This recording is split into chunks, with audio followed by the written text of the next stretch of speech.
Muy buenos días, hermanos.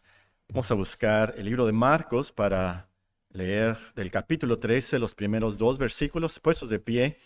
Marcos 13, versículo 1 y el versículo 2.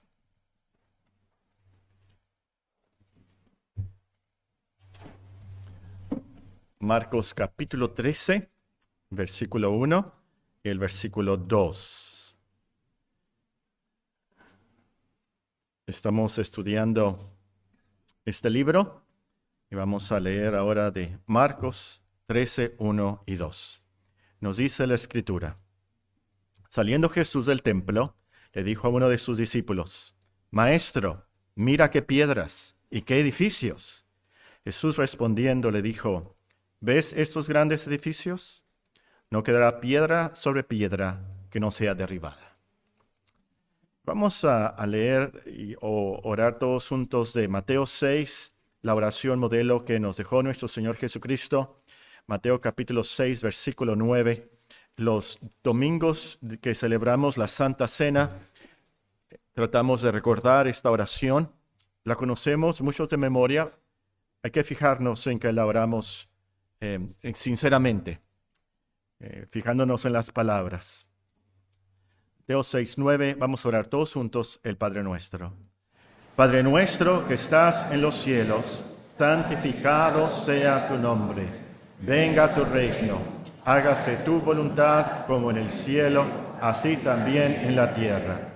El pan nuestro de cada día, dánoslo hoy, y perdónanos nuestras deudas, como también nosotros perdonamos a nuestros deudores.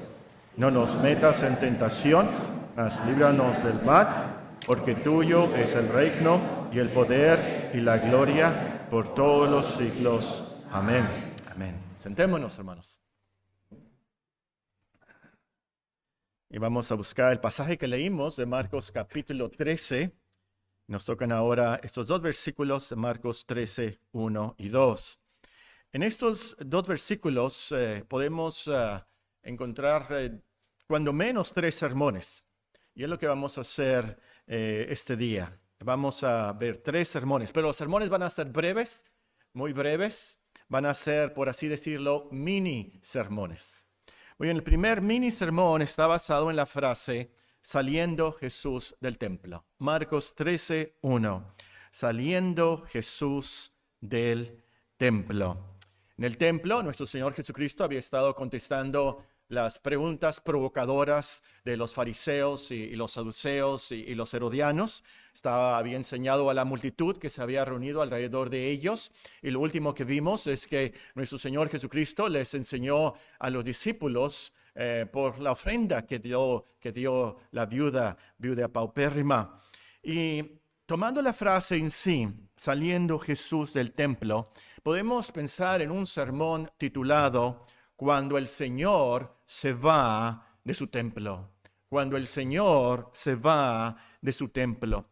Esta fue literalmente la última vez que el Señor estuvo en ese templo. En unas horas, Él fue crucificado. Claro, resucitó, pero nunca jamás volvió a ese templo. Entonces, el Señor de verdad se alejó, se fue de ese templo. Un templo, como hemos visto en los últimos capítulos, llenos de sacerdotes, fariseos, saduceos, que lo rechazaron. Y de hecho formaron allí un complot para matarlo. Los sacerdotes habían convertido, vimos, el templo en una cueva de ladrones, dijo nuestro Señor Jesucristo. Era una casa de oración para Dios, pero los sacerdotes habían convertido el templo en una cueva de ladrones, una kermés. El templo estaba lleno de religiosos hipócritas entonces. Cristo dijo, eran unos escribas que devoraban las casas de las viudas y como pretexto hacían largas oraciones. En otro pasaje dice que los judíos honraban a Dios de los labios para afuera, pero su corazón estaba lejos de Dios. Lleno de religiosos estaba el templo que enseñaban como doctrinas mandamientos de hombres. Entonces, en vez de adorar a Dios conforme a su palabra, invalidaban el mandamiento de Dios aferrados a las tradiciones de los hombres. Claro, nuestro Señor no podía permanecer en ese templo. En ese templo hubiera podido poner un letrero, Icabod, la gloria se ha apartado, el Señor se ha ido. Y así en muchas iglesias hoy en día. Unas se han alejado tanto de los parámetros que Dios nos da para adorarle, que en vez de adorar a Dios están adorando a la naturaleza, están adorando el arte, están adorando pudiéramos decir, hasta los demonios. Como dice en Apocalipsis, se han vuelto sinagogas de Satanás. El Señor ya no está ahí. Ahora, lo práctico aquí, obviamente, como Iglesia Bíblica Monte Oreb, nosotros no queremos que pase eso. No queremos que el Señor se vaya de su templo. Queremos que la gente entre aquí, como dice en 1 Corintios 14, que la gente diga, aquí está Dios. Aquí está Dios, el Señor está en este templo. Entonces, ¿qué podemos hacer? ¿Qué podemos hacer para que el Señor no se vaya de su templo? De ese templo. Bueno, aquí pasamos a dos aplicaciones nada más de este mini sermón. La primera aplicación es, como iglesia, debemos asegurarnos que honramos al Señor conforme a su palabra. Debemos asegurarnos que honramos al Señor conforme a su palabra. Solo podemos adorar al Señor aquí, en esta iglesia, conforme a lo que Él dice, conforme a sus leyes. No podemos agregar y no podemos quitarle. Si quieren ir buscando los últimos versículos de la Biblia, Apocalipsis 22, 18, yo les voy a leer de otro pasaje en Deuteronomio. En Deuteronomio 4 y versículo 2, para los que apuntan.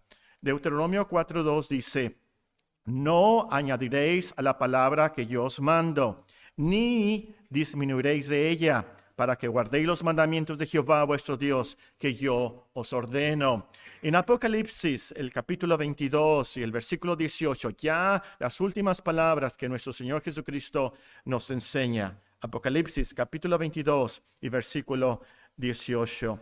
Yo testifico a todo aquel que oye las palabras de la profecía de este libro, si alguno añadiere a estas cosas, Dios traerá sobre él las plagas que están escritas en este libro. Y si alguno quitare las palabras del libro de esta profecía, Dios quitará su parte del libro de la vida y de la santa ciudad y de las cosas que están escritas en este libro. Muy importante, súper importante que en la iglesia, en el templo, nosotros le adoremos, le honremos conforme a lo que nos enseña su palabra. No podemos quitarle nada, no podemos añadirle nada. Una de las mejores ilustraciones de esto es lo que pasó con los hijos de Aarón. Aarón era el sumo sacerdote, sus hijos eran sacerdotes y cuando hubiera muerto Aarón, ellos seguían, ¿verdad?, para ser los sumos sacerdotes. Ellos se llamaban Nadab y Abiú. A estos hombres no sabemos exactamente qué pasó, pero les gustó un incienso aromático. Y en el templo había cierto incienso, pero era muy específico. El Señor había dicho exactamente lo tienes que hacer así. Y tenían que seguir las reglas de ese incienso. Pero a estos hombres, sacerdotes, les gustó este otro incienso. Y dijeron, vamos a llevarlo al templo, al tabernáculo, para adorar al Señor con este incienso. Y lo llevaron, y dice la Biblia que el Señor los fulminó a los hijos de Aarón. ¿Por qué? Porque habían añadido algo que el Señor no había pedido. Nos dice eso exactamente la Biblia, precisamente. Entonces, el punto es, tenemos que adorar exactamente como Él nos dice. No podemos quitarle nada y no podemos agregarle nada. Como dicen los salmos, tenemos que adorarle en la hermosura de la santidad. ¿Qué nos pide Dios? ¿Qué dice Dios que podemos hacer en su templo? Podemos orar, podemos leer la Biblia, podemos ofrendar, podemos escuchar la predicación, podemos cantar himnos. Nada menos y nada más. Entonces, no podemos agregarle aquí cosas que a lo mejor a la gente le gusta y son atractivas para algunos. ¿Por qué no pasamos películas? Estaba leyendo, me llegan noticias de lo que hacen en las iglesias, sobre todo en Estados Unidos. Estaba leyendo de una noticia de una iglesia donde estaban pasando películas de Disney, películas del mundo, películas seculares, y sacando las lecciones bíblicas de las películas. La gente, por supuesto, encantado, vamos a ver una película. Pero eso no nos pide Dios, no nos pide ver películas o dramas o ver artistas o danzas. No, no, no, no. Si el Señor no lo ordena, no lo podemos hacer. Punto. ¿De qué nos serviría tener una iglesia llena, 10,000 gentes en un templo, si el Señor no está ahí?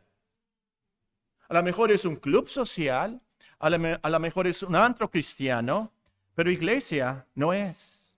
A lo mejor hay mucha emoción, mucho volumen en la música, mucha alegría, mucha vibra pentecostal. Pero si no está el poder del Espíritu Santo para salvar y santificar, el Señor se alejará de allí y no volverá. Pero si 2 o 3 personas están en una choza, congregándose en el nombre del Señor, conforme a su palabra, allí está el Señor en medio de ellos. Y eso es lo que cuenta. Ahí envía Dios su bendición y vida eterna. Entonces, no queremos que el Señor salga de este templo, que se vaya, nos abandone. Queremos su presencia entre nosotros. ¿Qué podemos hacer? Número 1, asegurarnos que honramos al Señor conforme a su palabra. Número 2, esta es la segunda aplicación, la última aplicación de esto. Asegurarnos que cumplimos los propósitos por los cuales Dios ha formado a la iglesia. Asegurarnos que cumplimos los propósitos por los cuales el Señor ha formado su iglesia. Ahora, ¿cuáles son estos propósitos? Vamos a enlistarnos rápidamente, brevemente. Este es un mini sermón. Nos podríamos extender mucho aquí. Pero ¿cuál es el propósito principal por lo cual el Señor ha formado a su iglesia? Primer propósito, que le adoremos y le alabemos a Él. Ese es el primer propósito. Dios dice en Isaías, este pueblo he criado para mí, mis alabanzas publicará. Eso es lo primero. Apunten por ahí el Salmo 100 y muchos de los salmos, Salmo 100, muchos de los salmos apuntan a esto. Entonces, si queremos que el Señor no se vaya de este templo, debemos enfocarnos en la adoración de Dios. Y ese es el problema de muchas iglesias modernas. En vez de concentrarse en Dios, se concentran en el hombre. Su fórmula es, ¿qué es lo que le agrada al hombre? ¿Cómo le podemos hacer para que venga mucha gente y se quede aquí? En vez de, ¿qué es lo que le agrada a Dios? Y se quede con nosotros. Esa debe de ser nuestra visión. Primer propósito de la iglesia, adorar a Dios. Segundo propósito, educar a los creyentes. Educar a los creyentes. En las palabras del apóstol Pedro, que crezcamos en la gracia y conocimiento de nuestro Señor Jesucristo. Leímos en Efesios 4, Efesios capítulo 4, nos dice en el versículo 16 que Dios dio dones a la iglesia. Y su propósito nos dice Efesios capítulo 4 y el versículo 13, hasta que todos lleguemos a la unidad de la fe y del conocimiento del Hijo de Dios, a un varón perfecto, a la medida de la estatura de la plenitud de Cristo, para que ya no seamos niños fluctuantes, llevados por doquiera de todo viento de doctrina, por estratagema de hombres que para engañar emplean con astucia las artimañas del error, sino que siguiendo la verdad en amor, crezcamos en todo en aquel que es la cabeza, esto es Cristo, de quien todo el cuerpo, bien concertado y unido entre sí por todas las coyunturas que se ayudan mutuamente, según la actividad propia de cada miembro, recibe su crecimiento para ir edificándose en amor. Para eso está la iglesia, para que crezcamos, maduremos como cristianos. Y por cierto, ya estamos planeando algunas actividades y clases para el próximo año. Se sugirió que tuviéramos una clase sobre los pacificadores. Es un programa de cómo tener paz en el hogar, cómo tener paz y reconciliados con los demás, cómo tener paz, ser pacificadores. Ya convencimos al hermano Marcel que nos dé este curso, ¿verdad? Ahora vamos a ver cómo organizamos eso, si tenemos una escuela dominical o cómo le vamos a hacer. Otro también mencionó clases para matrimonios, cómo tener un noviazgo, un matrimonio, una vida matrimonial conforme a la palabra de Dios. Vamos a tener una clase así, Dios mediante. Si tienen otros tipos de clases, ya vimos la clase de finanzas conforme al Evangelio. A lo mejor convencemos al hermano, hay gente nueva que no toma esta clase, a lo mejor tomamos esa clase también. Si ustedes tienen otras ideas, me lo hacen saber, por favor, en las próximas 2 semanas. Tercer propósito de la iglesia para mí es el más difícil, feo, pero lo tenemos que hacer. Disciplinar a los llamados cristianos que no se quieran arrepentir. Tenemos que disciplinar a los llamados cristianos que no se quieran arrepentir. Vean conmigo, hay muchos versículos, pero vamos a ver 2 nada más. Vean Romanos 16 y versículo 17. Romanos 16 y el versículo 17. Mas os ruego, hermanos, que os fijéis en los que causan divisiones y tropiezos en contra de la doctrina que vosotros habéis aprendido y que os apartéis de ellos. Es más fuerte en 1 Corintios 5, el siguiente libro, 1 Corintios 5. Esta es una selección de versículos sobre la disciplina eclesiástica. Nos dice 1 Corintios 5 y versículo 11. Bueno, voy a comenzar a leer con el versículo 9, 1 Corintios 5, 9. Os he escrito por carta que no os juntéis con los fornicarios, no absolutamente con los fornicarios de este mundo, o con los avariciosos de este mundo, o con los ladrones o los idólatras, pues en tal caso no sería necesario salir del mundo. Pero más bien os escribí que no os juntéis con ninguno que, llamándose hermano, fuere fornicario o avaricioso, idólatra o maldiciente o borracho o ladrón, con tal ni aún comáis. Y ustedes pueden leer el contexto, un contexto bastante fuerte. Ahora, muchas iglesias desafortunadamente fallan en esto también. No quieren perder miembros, por supuesto. Si disciplinan, van a perder a miembros y no tan solamente a miembros, sus familias y otros, etcétera. Pero es un propósito y es una responsabilidad muy, pero muy importante para la iglesia y lo tenemos que hacer. Dice un resumen de doctrina cristiana, una confesión: la disciplina es necesaria para ganar y hacer volver a los hermanos que ofenden, para disuadir a otros de cometer ofensas semejantes, para purgar de la mala levadura que puede infectar toda la masa de la iglesia, para vindicar el honor de Cristo y la santa profesión del Evangelio. Más importante, claro. Y ahora, esto no se trata de que vamos a pedirle a alguien, vas a ponerte en la esquina y te vamos a poner allí una corona de burro y tú eres el burro de la iglesia, ¿verdad? O yo me acuerdo en la primaria, mi maestro de 5º año, el profesor Romero, nunca se me va a olvidar, ¿verdad? Nos decía, muy bien, el que se portaba mal, ¿verdad? Muy bien, ponga la mano así. Y ya sabíamos lo que iba a pasar. Con el metro. ¡Pum! Verán qué disciplinados éramos. ¿Y de qué se trata la disciplina eclesiástica? Bueno, a veces le tenemos que pedir a una persona, tú no puedes participar de la mesa del Señor. Con esa actitud, no te quieres arrepentir, por favor no participes de la mesa del Señor. O puede llegar a la excomunicación. Y si ustedes quieren leer de esto, ¿qué hicieron en ese tiempo en la iglesia de Corinto? Horrible. El apóstol Pablo dice, con mi espíritu, bajo mi responsabilidad, con mi autorización, entreguen a esa persona a Satanás. Así de feo es. Tenemos que hacerlo si es necesario. No vaya a ser que si desobedecemos al Señor en esto, Él nos deje. Muy bien, cuarto propósito de la iglesia, algo más bonito, tener comunión unos con otros. Tener comunión unos con otros. En Hechos 2:42 nos dice que la iglesia, los que se bautizaron, perseveraban en la doctrina de los apóstoles, perseveraban en la comunión unos con otros, en el partimiento del pan, en las oraciones, pero también dice ahí, en la comunión unos con otros.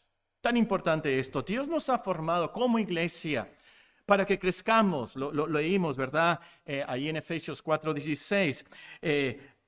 La iglesia recibe su crecimiento para ir edificándose en amor, estando bien unida entre sí por todas las coyunturas que se ayudan mutuamente según la actividad propia de cada miembro. Es así como crecemos. Usted no puede crecer aislado en su casa viendo la iglesia por Zoom o por Facebook. No va a crecer, no va a madurar. La Biblia claramente nos dice esto. Como cristianos crecemos en los dones, las actividades, en la iglesia. Súper importante entonces. Vamos a hacer más de esto el próximo año. A veces por tanto calor o por tanto frío no tenemos convivios, pero vamos a pedirle a la hermana Mayela que organice más convivios el próximo año. Bueno, deberíamos de celebrar su cumpleaños, ¿verdad? Que fue ayer. Vamos a celebrar algo en diciembre entonces.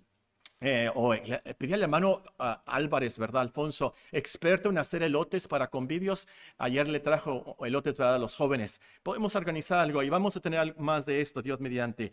Pero aún aprovechemos el tiempo después de la iglesia para saludarnos, animarnos en las cosas del Señor. Y entre semana, la comunión con los hermanos no es nada más el domingo. La comunión de la iglesia es todos los días. Veamos en el WhatsApp cuáles son las necesidades, cuáles son las peticiones que podemos orar. Llamemos a la hermana. Oye, la hermana Tiburcia no ha venido. ¿Desde cuándo que no viene la hermana Tiburcia? Vamos, ¿qué pasa? Vamos a llamarle. Queremos crecer, madurar, crecer en la gracia y conocimiento de Cristo. Tenemos que cumplir con ese propósito. Muy bien, en quinto lugar. La iglesia fue formada para celebrar las ordenanzas del Señor, las ordenanzas del bautismo y la Santa Cena. Ahora, estos sacramentos, si ustedes comparan la Santa Cena y el bautismo con las ceremonias del Antiguo Testamento, ahora son muy sencillas, pero muy sencillas. Antes en el Antiguo Testamento había hasta festivales por días, ¿verdad? Pero ahora es de lo más sencillo y por así decirlo, y lo tengo que decir, son más eficaces. Es ya después de la crucifixión. Ahora tenemos más conocimiento y cumplen su función espiritual. A veces es tan misterioso, ¿verdad? ¿Cómo es que ese juguito, esa galletita que representa el cuerpo y representa la sangre, cómo es que yo al tomarla me va a alimentar espiritualmente y voy a poder crecer? ¿Pero cómo es eso? Se nos hace tan místico, misterioso, pero es lo que dice la Biblia. Y Dios lo hace. Dios mediante, esta tarde participaremos de la mesa del Señor. Venga, no falte. Sexto, en penúltimo lugar, sexto propósito. ¿Por qué formó Dios la iglesia? Para hacer decisiones. Para hacer discípulos. Hacer discípulos. Vamos a Mateo 28. Mateo 28 y versículo 19. Mateo 28 y versículo 19. Nuestro Señor Jesucristo ha resucitado. Él dice, yo tengo toda autoridad en el cielo y en la tierra. Mateo 28, 19. Por tanto, id y haced discípulos a todas las naciones, bautizándolos en el nombre del Padre y del Hijo y del Espíritu Santo, enseñándoles que guarden todas las cosas que os he mandado. Y aquí yo estoy con vosotros todos los días hasta el fin del mundo. Amén. El Señor no usa ángeles para evangelizar a este mundo. Él nos usa a nosotros.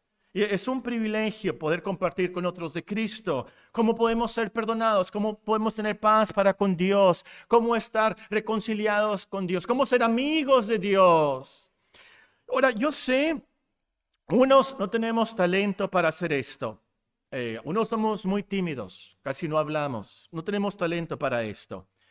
Pero, ¿cuándo menos podemos decir 3 palabras? Ven y ve. Esas son las palabras que usó Felipe para evangelizar a Natanael. Felipe fue con Natanael y dijo, hemos encontrado al Mesías, hemos encontrado al Cristo. Pero,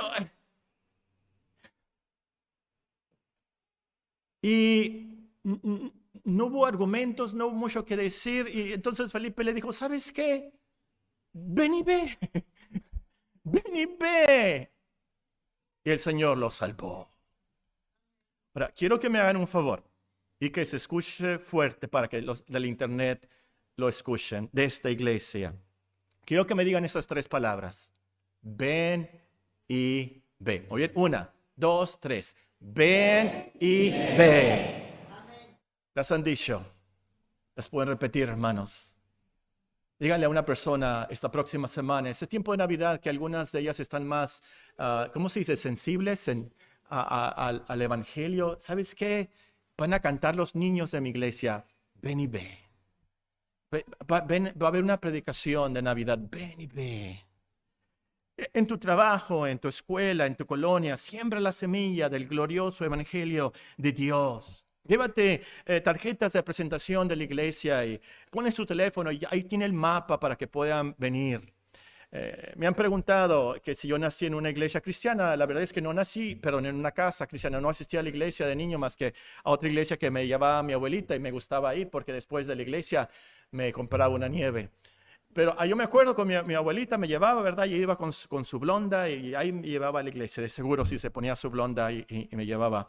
Pero un día un amigo que se cambió a la esquina ahí de la Tamaulipas y Novena, me invitó a ir a la escuela dominical. Y yo le dije, pero escuela en domingo, ¿cómo que voy a la escuela en domingo? Bueno, ya me explicó, ¿verdad? Es una escuelita, es un club de niños donde enseñan la palabra de Dios. Y me dejaron ir. Y luego la mamá de este amigo hizo un club de niños, ahí en la esquina. Y eran americanos, se me llamó la atención, ¿verdad? Ahí está la hermana Julia, pero ni modo lo voy a decir. Me llamó la atención una niña de ahí, de esa familia. Y a otro también, un hermano que no voy a decir su nombre porque se va a enojar el hermano Edmundo López, ¿verdad? Pero ahí estábamos. Y aprendimos el evangelio. Porque un niño de mi edad, en segundo año, me invitó a la escuela dominical. Niños, jóvenes, adultos, hermanos, sembremos la semilla del evangelio de nuestro Señor Jesucristo. El glorioso evangelio, como dice el libro. Muy bien, séptimo propósito, en último lugar. ¿Por qué formó Dios la iglesia? Para que oremos unánimes.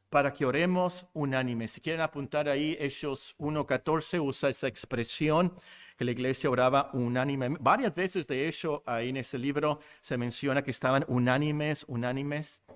El apóstol Pablo, en otro lugar, le escribe a un pastor, un joven pastor: eso te escribo para que sepas cómo debes conducirte en la casa de Dios, que es la iglesia del Dios viviente, columna y baluarte de la verdad.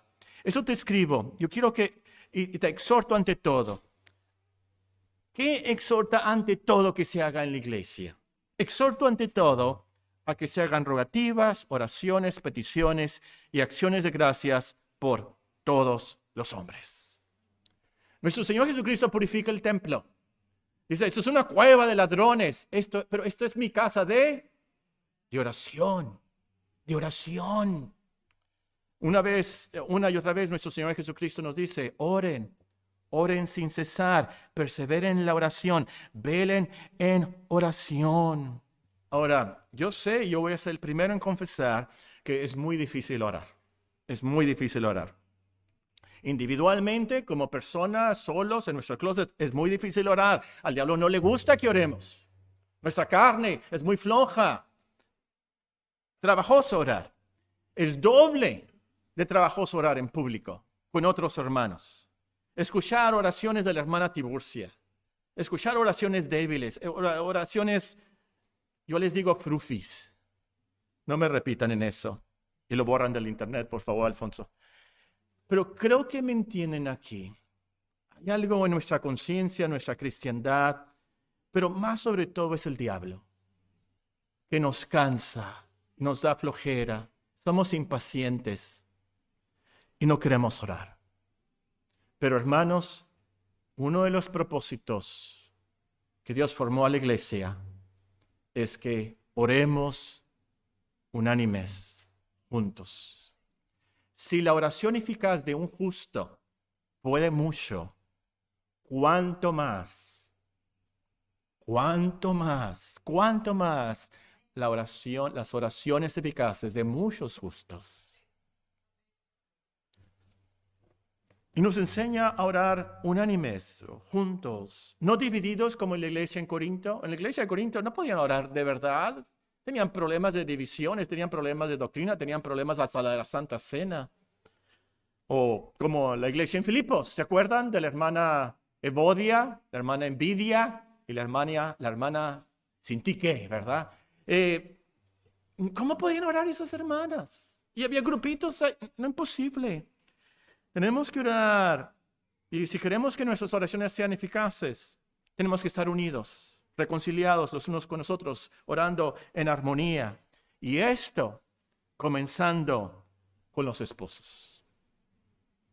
Una vez más, me gustaría que estuviera aquí la hermana Julia de vacaciones. Pero una de las cosas que ella casi siempre me pregunta antes del tiempo de oración o tiempo de la iglesia, ¿estamos bien? Estoy bien contigo. No hay problema. No hay problema. Estoy bien. Esposos, esposas, y esto lo vamos a recalcar en las clases de matrimonio, problemas matrimoniales o soluciones matrimoniales o congojas matrimoniales. Alguien me dijo que tenga una clase de congojas matrimoniales. De lo más importante, súper importante, esencial, que vengamos a adorar al Señor reconciliados con nuestra esposa, nuestro esposo, nuestros padres, nuestros hijos, nuestros hermanos, los hermanos de la iglesia, de la casa de Dios. No queremos que el Señor se vaya, se aleje. Ahora, la gran motivación aquí, hermanos, es que esta iglesia es la iglesia de Cristo. Es una iglesia que Él edifica porque Él amó y se entregó a sí mismo por ella. Él la edifica, Él la alista para el gran día. Él se la presentará a sí mismo como una iglesia gloriosa, sin mancha ni arruga, totalmente santa. Eso nos debe de motivar muchísimo a los ancianos, diáconos, a todos.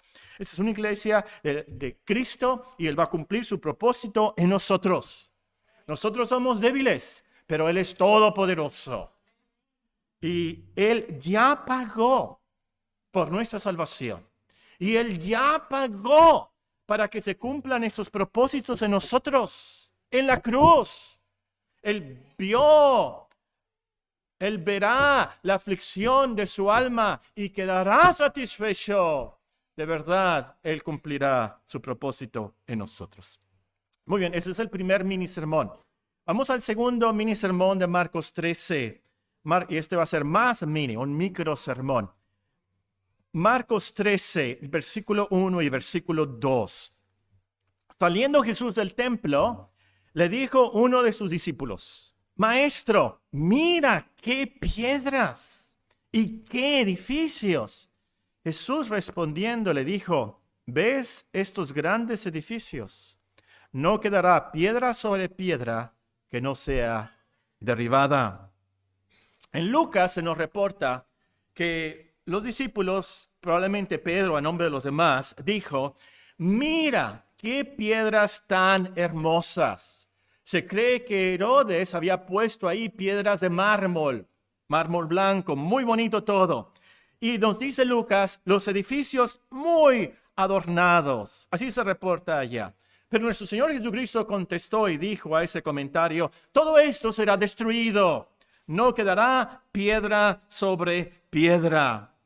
Entonces, como que nuestro Señor Jesucristo enseña aquí, no te fijes tanto en lo material, no te fijes tanto en estos edificios.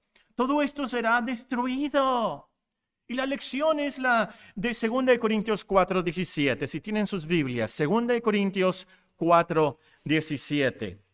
2 Corintios 4:17.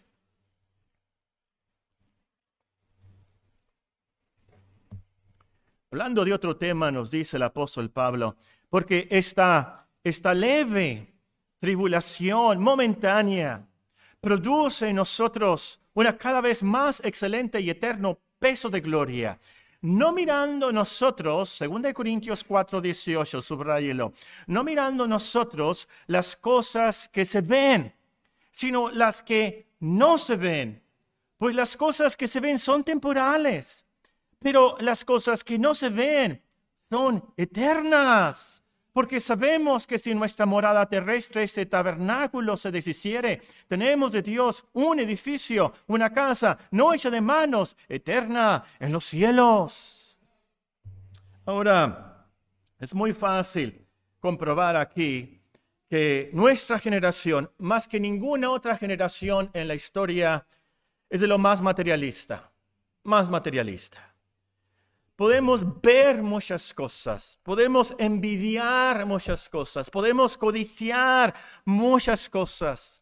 Tenemos que trabajar mucho para comprar muchas cosas. Pero la realidad es, nuestro Señor Jesucristo nos enseña, Todo lo material, todo lo que se ve será destruido, todo quemado, dice en segunda de Pedro. Por cierto, siempre me acuerdo de uno de mis hijos, aprendió muy bien esta lección. Un hermano quería un juguete que él tenía y él contestó y le dijo, ¿sabes qué? Quédate con él, se va a quemar al final. Muy niño, muy chiquito, pero ya muy maduro en esto, ¿verdad?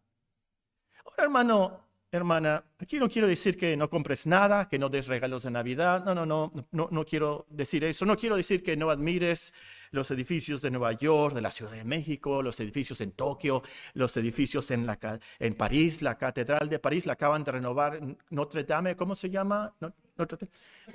Podríamos admirar todo eso, ¿verdad? Podemos hacerlo. Pero lo que quiero recalcar es que no malgastemos nuestra vida en lo temporal. No vamos a vivir en este mundo para siempre y todo va a ser quemado al final. No gastemos nuestras energías emocionales, nuestra paz psicológica en cosas temporales. Lo repito, no gastemos nuestras energías emocionales, nuestra paz psicológica en cosas temporales. Sí, tenemos que tener cosas para vivir, pero lo mejor es aprender a emocionarnos con las cosas eternas, donde va a estar nuestra alma al final. Las cosas que realmente son eternas con Dios. Estaba comentando a alguien hace 2 o 3 semanas, ¿cómo le pudiéramos explicar a Martín Lutero que le pudiera enviar un WhatsApp a Juan Calvino? Se habían resuelto muchas cosas, ¿verdad? Y otro WhatsApp a Zwingli. Y me puse a pensar, ¿cómo pudiéramos explicarles a los apóstoles el Internet? Y que sus sermones pudieran ser grabados y escuchados por todo el mundo. ¿Y cómo podíamos explicarles que pudieran comprar cualquier cosa de cualquier parte del mundo en Amazon? Y muy barato en Temu. ¿Cómo podíamos explicarles eso? ¿Qué diría el apóstol Juan? El apóstol Juan, muy sabiamente, ya anciano, nos diría, cuidado, hijitos, no amen al mundo, ni las cosas que están en el mundo. Si alguno ama al mundo, el amor del Padre no está en él. Porque todo lo que hay en el mundo, los deseos de la carne, los deseos de los ojos y la vanagloria de la vida, no proviene del Padre, sino del mundo. ¿Y qué nos hubiera dicho el apóstol Pablo? El apóstol Pablo nos hubiera dado la solución y una gran motivación en esto. El apóstol Pablo nos hubiera dicho, como cristianos ya resucitaron con Cristo, busquen las cosas de arriba, donde está Cristo sentado a la diestra de Dios. Pongan la mira en las cosas de arriba, no en las de la tierra. Ustedes han muerto en Cristo, han resucitado con Él, y su vida está escondida con Cristo en Dios. Entonces, hermanas, hermanos, en la práctica, pensemos mucho en el cielo. Pensemos mucho en la gloria. Pensemos mucho en Cristo, nuestro gran Salvador. Le veremos cara a cara. Saliendo Jesús del templo, le dijo uno de sus discípulos, Maestro, mira qué piedras y qué edificios. Jesús respondiendo le dijo, ¿ves estos grandes edificios? No quedará piedra sobre piedra que no sea derribada. Bueno, Dios mediante, esta tarde terminaremos esta serie de mini sermones y creo que va a ser el mini sermón más importante basado en esa última frase. No quedará piedra sobre piedra que no sea derribada. ¿Por qué? ¿Por qué? Oremos al Señor.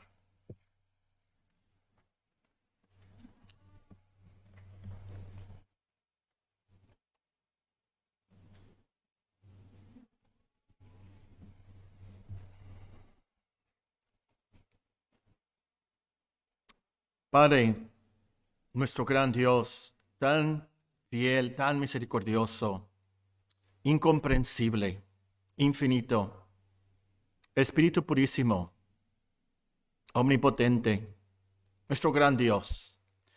Te damos gracias porque te has revelado y te has revelado en Cristo.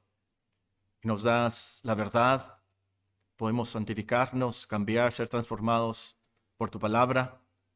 Te pedimos, Señor, que estas lecciones, estas enseñanzas, las inyectes a nuestros corazones por tu Espíritu, que nos revivan, que nos animen, que nos consuelen, que nos animen a seguir a Cristo, a seguir la cristiandad, a seguir viviendo para ti.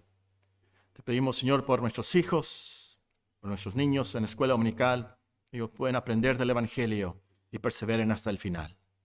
Te rogamos, Señor, por este día, que sea un día de descanso para nuestra alma y para nuestro cuerpo. Sobre todo, que exaltemos a Cristo, nuestro gran Salvador. En su bendito y santo nombre te lo pedimos. Amén.